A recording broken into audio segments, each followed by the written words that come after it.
Assalamualaikum warahmatullahi wabarakatuh. Perkenalkan, nama saya Ningsi dari kelas PAI 2B. Video ini saya buat untuk memenuhi tugas mata kuliah pembelajaran Al-Quran Hadis di madrasah. Baik, soal yang pertama yaitu, menurut saudara bagaimana hubungan konsep dasar pembelajaran Al-Quran Hadis dengan tujuan dan kompetensi? Jelaskan dengan alasan. Baik, menurut saya adalah konsep dasar pembelajaran Al-Quran dan Hadis melibatkan pemahaman, penghafalan, dan penerapan ajaran-ajaran Islam yang terkandung di dalamnya. Hubungannya dengan tujuan dan standar kompetensi adalah untuk membentuk individu yang mampu memahami, mengamalkan, dan menyebarkan ajaran agama secara luas sesuai dengan nilai-nilai yang terkandung dalam Al-Quran dan Hadis. Standar kompetensi mengacu pada kemampuan seseorang dalam memahami dan menerapkan ajaran-ajaran tersebut dalam kehidupan sehari-hari serta dalam berinteraksi dengan masyarakat. Baik, soal yang nomor 2 adalah, apa yang kamu ketahui tentang silabus atau tujuan pembelajaran dan alur tujuan pembelajaran dengan kurikulum serta bagaimana hubungan keduanya? Jelaskan dengan alasan.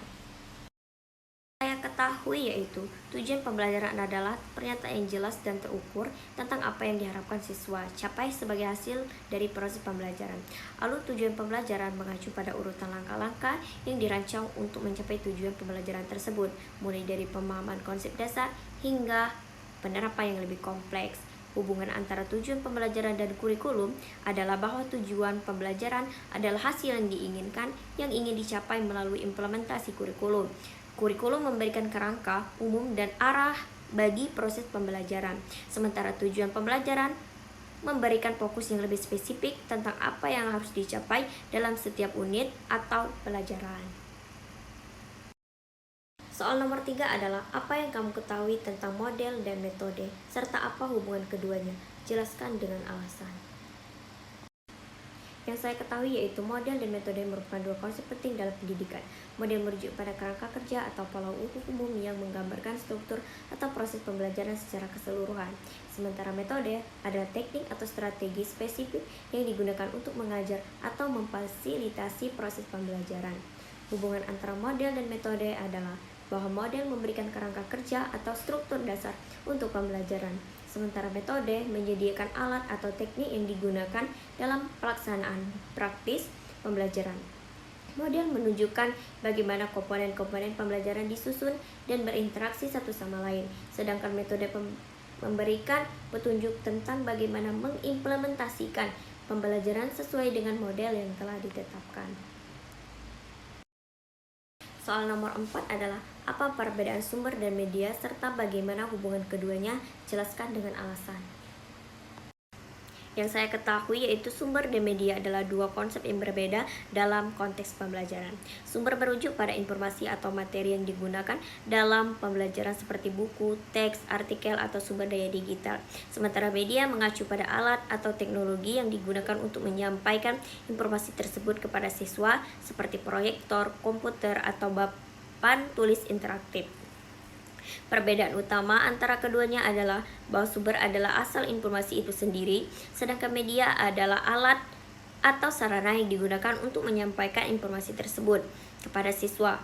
Sumber menyediakan konten atau materi yang akan dipelajari atau diakses, sedangkan media adalah alat atau teknologi yang digunakan untuk mengirimkan atau menyajikan materi tersebut kepada siswa.